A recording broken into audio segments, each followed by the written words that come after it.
government is duty bound to take action, and this is something unacceptable at any point of time. Someone making such statements, and I would not like to use the words that are expressed by Kalladka, but he spews venom. He spews venom against the communities, and more particularly Muslims, and he has been doing it for quite some time. That he could get away with this kind of crimes in earlier instances, despite good number of cases registered against him, because of the previous government.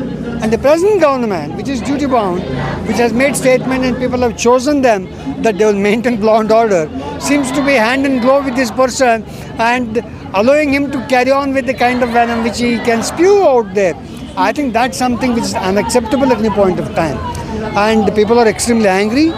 And the way government has said, in fact, yesterday, the prosecutor's office in the High Court has said that the government had no intentions of arresting him.